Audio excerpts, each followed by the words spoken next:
Good evening and welcome to California Today. I'm Bill Thomas, and here's a preview of some of today's stories. A longtime Los Angeles politician has been convicted on corruption charges. Prosecutors say he was part of a plot to funnel hundreds of thousands of dollars through a university to a nonprofit run by his son. A county in Northern California voted to remove machine voting during elections. County supervisors say election officials will need to hand count paper ballots. More layoffs are coming to the tech industry. Roku is the latest company to announce reductions to their workforce. A shooting in Monterey Park closed the 10 freeway late Friday morning.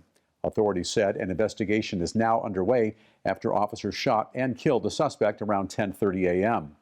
Traffic was closed in both directions in the area for several hours during a police investigation. The circumstances leading up to the shooting are currently unknown, and no further information was immediately available.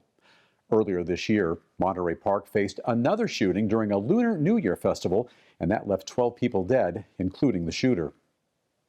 A longtime Los Angeles politician has been convicted of federal corruption charges. Prosecutors say he promised to help steer a multi-million-dollar government contract to the University of Southern California for a price. Former Democratic City Councilman Mark Ridley Thomas was found guilty on Thursday in a U.S. District Court. He faces 7 felonies, including conspiracy, bribery, and fraud. The former dean of USC's School of Social Work, Marilyn Flynn, also pleaded guilty last year to 1 count of bribery in the case. Prosecutors said that as part of the plot, she assembled a scheme to funnel $100,000 from Ridley Thomas's campaign fund through the school to a nonprofit run by his son. In a statement, U.S. Attorney Martin Estrada said, "When elected leaders engage in acts of corruption, our community suffers immense damage. Ridley Thomas engaged in a corrupt conspiracy with a university dean to steer taxpayer-funded contracts to the school in exchange for benefits for his son." According to prosecutors, Ridley Thomas offered to support county contracts for USC's School of Social Work. This could have potentially brought the institution millions of dollars in new revenue in return for helping his son, Sebastian Ridley Thomas. At the time, the school had a multi-million-dollar budget deficit. Sebastian Ridley Thomas was a state assemblyman who resigned on the last day of 2017 while facing allegations of sexual harassment toward a Capitol staffer. The son later received a $26,000 graduate scholarship in 2018 and was offered a paid teaching position with a $50,000 salary, even though being a student and a teacher would violate school policy. The Los Angeles City Council suspended his father in October 2021, shortly after he was charged in the case. USC was one of the universities embroiled in an admissions cheating scandal in which wealthy parents sought to get their undeserving children into college by falsely portraying them as star athletes. In 2021, USC agreed to an $852 million settlement with more than 700 women who accused the college's longtime campus gynecologist of sexual abuse. It was believed to be a record amount for such a lawsuit. After a lengthy Board of Supervisors meeting on Tuesday, Shasta County voted to use hand-counted paper ballots for elections moving forward. NTD's Jason Blair has the story. Motion carries 3-2. Shasta County supervisors voted 3-2 to move to a hand-counted paper ballot system for elections. The decision came after some debate between supervisors and people who spoke during a public comment session during a meeting on Tuesday. Hand counting has always been allowed. In fact, if you say there's a 10% error rate and yet you use it as your audit, that would just be stupid. These are people that work for a living 7 days a week, and they're mad. They say it's a waste of money. You should be fixing potholes. They're disgusted, and I am tired of getting chewed out for this decision. The motion was proposed by Board Chair Patrick Jones, who said he wants to restore trust to all voters. Without us looking into them, there is no trust for me, and most Americans, the majority of Americans, do not trust these machines. And it's why so many small counties have already started to hand count, and entire countries have done the same thing. Jones added to meet California disability laws, there will still be a machine voting system in place for voters with disabilities. The issue will be decided on during a future meeting. The supervisors did not make any choices for a specific hand counting method during the Tuesday meeting. Jason Blair, NTD News, California. Roku is the latest tech company to announce a second round of layoffs. They plan on releasing 6% of their workforce, or around 200 employees. NTD's David Zhang now has the story. Roku disclosed the new cuts in a SEC filing, explaining that the decision is a part of a larger plan to lower its operating expense and to shift focus to projects that will have a higher return on investment. Roku's stock is up 3.5% as of Thursday morning.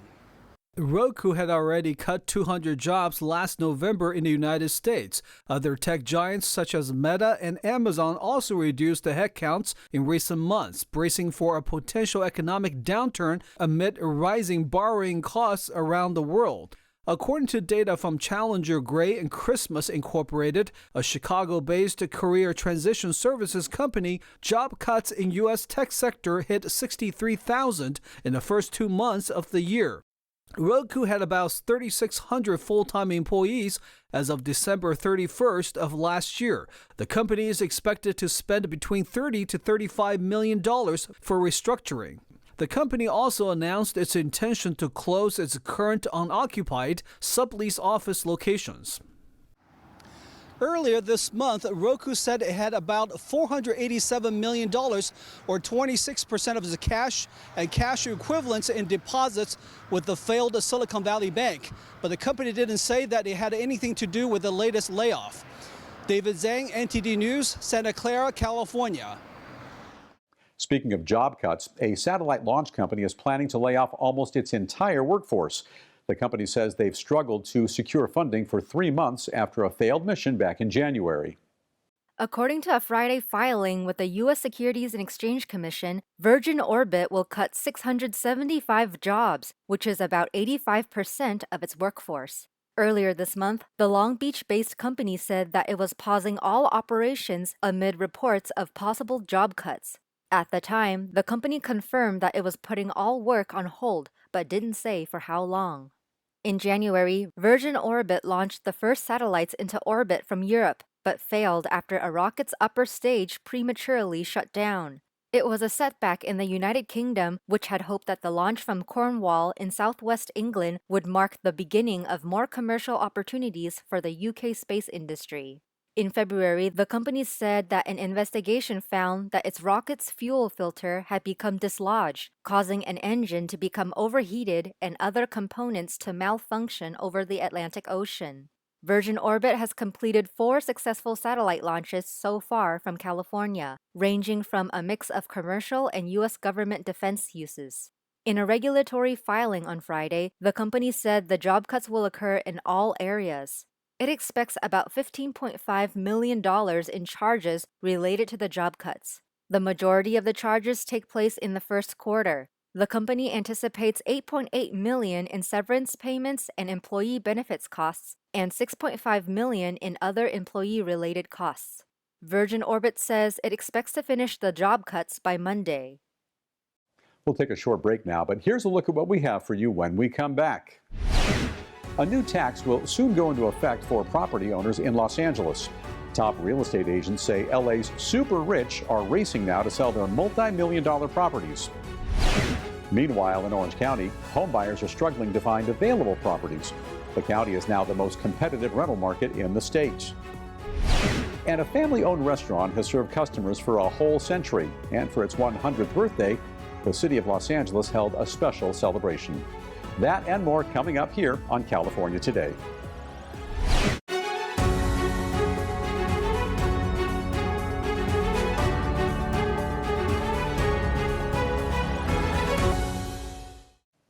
Welcome back to California Today. I'm your host, Bill Thomas. Following the collapse of Silicon Valley Bank, one economist remains hopeful that the country can avoid an economic downturn. However, policy analysts want the U.S. to raise the debt ceiling. Moody's Analytics chief economist Mark Zandi said the United States still has a fighting shot at avoiding an economic downturn. And I think the worst is over. There will be some economic fallout, though, from this, and that goes to the availability of credit. So if you're a small business person or a household, looking for an auto loan or a mortgage. It might be more difficult to do that than would have been the case without the crisis. In a March 29th town hall meeting, he comments on stricter banking standards. Banks, particularly smaller banks, mid-sized banks, are under some pressure, and they've obviously are going to turn more cautious here. They're going to raise their lending standards, underwriting standards. So if you're a household, they might not lend if your credit score is below a certain level. That score is now rising.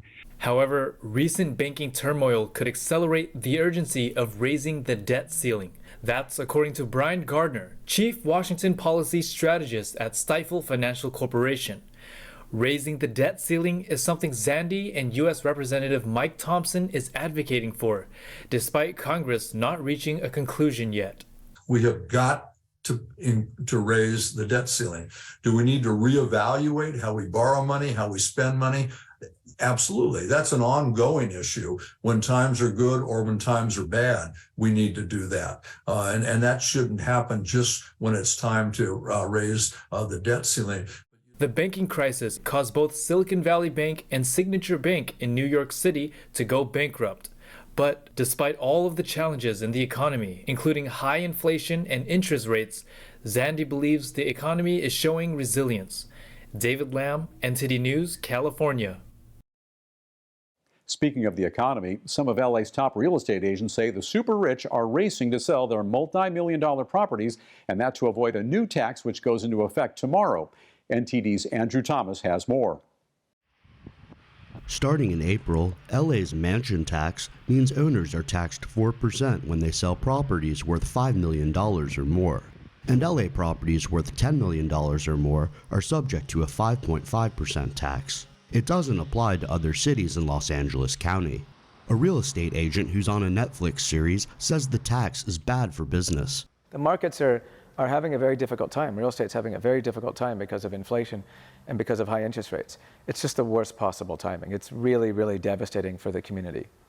But in one of the priciest real estate markets in the country, $5 million properties don't necessarily mean mansions. It's colloquially called a mansion tax, but it's really not, because it affects more commercial properties than it does residential properties.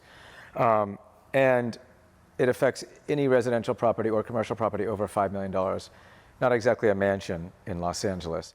Across town in Beverly Hills, Billy Rose says some are taking extraordinary steps to sell. Rose is the co-founder and vice chairman of real estate firm The Agency. Many properties have gone into escrow in the last couple weeks, and many closings are occurring in the last couple weeks. So, it definitely seems to have had a tangible impact. He says some sellers have been offering cars and million-dollar commissions to sell properties as soon as possible. I think effective. I've heard that in those cases there has been increased activity in terms of the number of viewings, perhaps even in the number of in offers, but I don't know that they necessarily directly led to a deal, but effective tools. The new tax was approved in order to provide funding for the city's homelessness crisis. Andrew Thomas, NTD News. While some Southern California homeowners are racing to sell their properties, home buyers in the region are struggling to find available houses. As demand outpaces supply, Orange County has become the most competitive rental market in the state.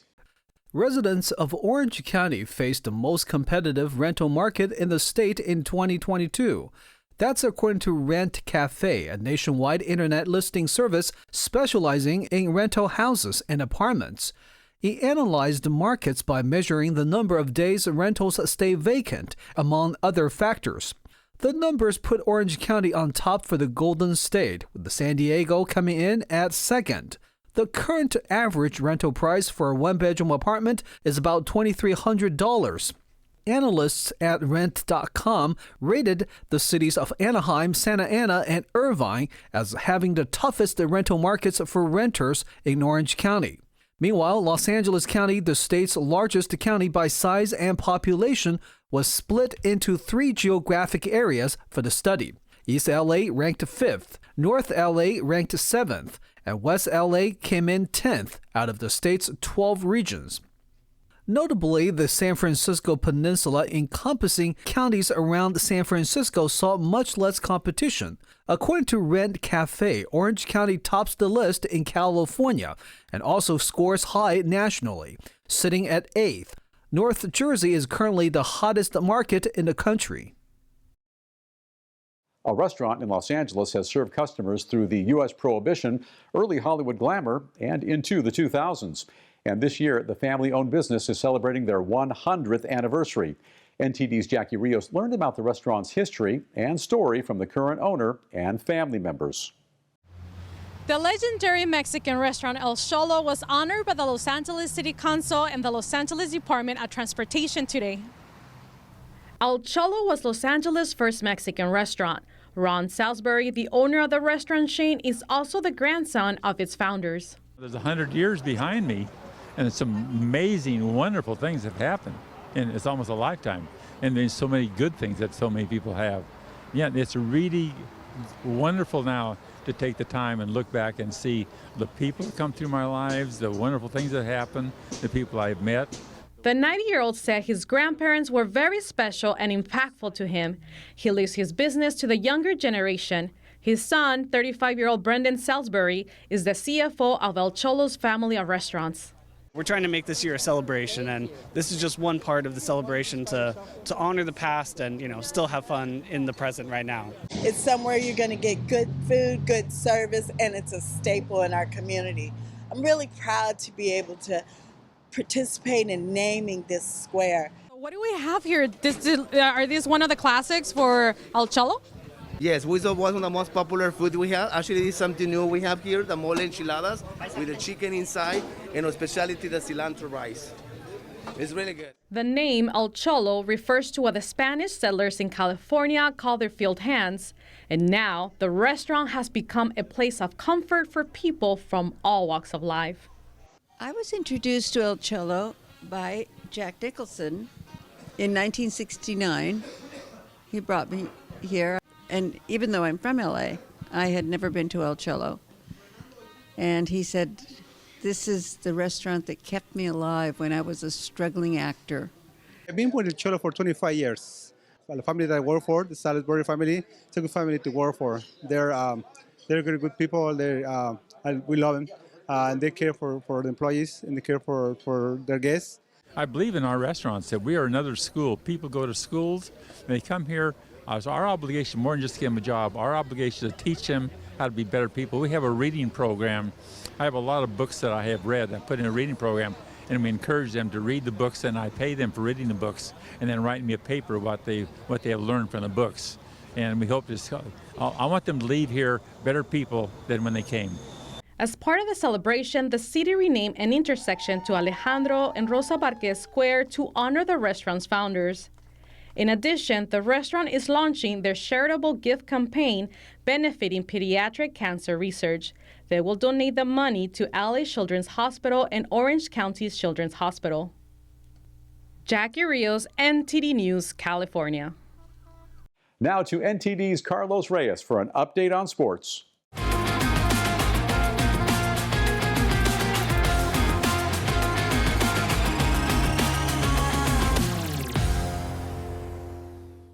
I'm Carlos Reyes, taking you through the California Today Sports Roundup. Aaron Judge homered in his first at-bat, Garrett Cole struck out 11 in 6 sharp innings, and the host New York Yankees beat the San Francisco Giants 5-0 on Thursday in the season opener for both teams. After hitting an American League record 62 home runs last season to break Roger Maris's record, Judge homered against the team he grew up rooting for, and the team who courted him in free agency. In his first appearance since signing a record-breaking $360 million contract, Judge lifted an 0-1 sinker from Logan Webb over the center field fence atop the netting above Monument Park. The 422-foot drive was Judge's first career opening day homer. In his 4th straight opening day start, Cole allowed 3 hits and surpassed Tim Leary for the team strikeout record in his season opener. Webb allowed 4 runs on 4 hits in 6+ innings. he struck out a career-high 12. Tony Kemp and Aledmys Diaz spoiled Shohei Ohtani's impressive season debut with RBI hits in a 2-run, 8-inning rally that delivered host Oakland a victory over Los Angeles. Ohtani didn't get a decision in the game despite leaving with a 1-0 lead after 6 innings, during which he limited the A's to 2 hits and 3 walks. The star right-hander struck out 10, a figure he reached 10 times in 28 starts last season.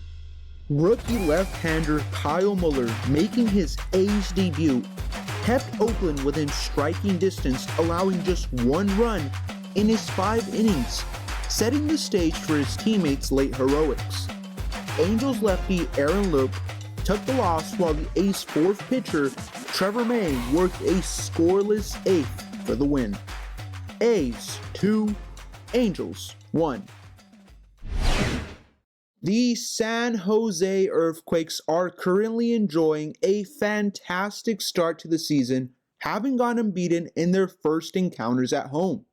Head coach Luchi Gonzalez, however, is not one to rest on his laurels.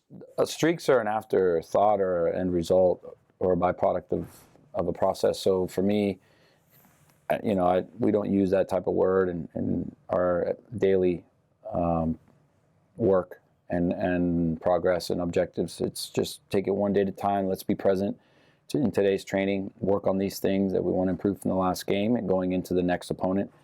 And if those things happen over the course of multiple games or in a season, and they're positive, we'll definitely grab them and use them as references and know that we're capable of doing those things. So, but we're just focusing on Houston and trying to take advantage of being at home in the next game and pushing the next game. So one moment at a time. Coach Gonzalez has made it clear that the team is focused on the task at hand and taking it one game at a time. The San Jose Earthquakes will be looking to build on their impressive home record when they face the Houston Dynamo. They will be led by goalkeeper JT Marcinkowski, who is looking forward to the challenge posed by a Houston team that has struggled on the road. Even though they haven't scored that much, they're still getting good results, like you were saying, and that's a really dangerous team. The past few years we haven't beaten Houston at home, and they've come in and kind of played really well in, our stadium. So I think it's this year we're looking to change that. The Houston Dynamo, on the other hand, will be looking to turn their season around after a slow start. The team has struggled on the road, having walked away with 0 wins out of their last 2 away games. However, they will be looking to take advantage of any complacency from the Earthquakes and secure a much-needed victory. Overall, this promises to be an exciting match between 2 teams looking to make a statement. The game is scheduled for Saturday, April 1st at 7:30 p.m. Be sure to tune in and catch as all the action unfolds at PayPal Park. And that is it for today's Sports Roundup. I'm Carlos Reyes. Thanks for watching. That's all we have for you tonight, and would like you to join us again on California Today every weekday right here at 8:30 p.m. And make sure to check out our broadcasts on our California Today webpage, and you can find that at ntd.com/California-Today. You can also find all of our top latest clips there ready to share with friends and family. And if you could, please send us a message on Twitter, Facebook, or Instagram, or through our email, and that's california.today@ntd.com. I'm Bill Thomas, and for all of us here in the newsroom, have a great weekend.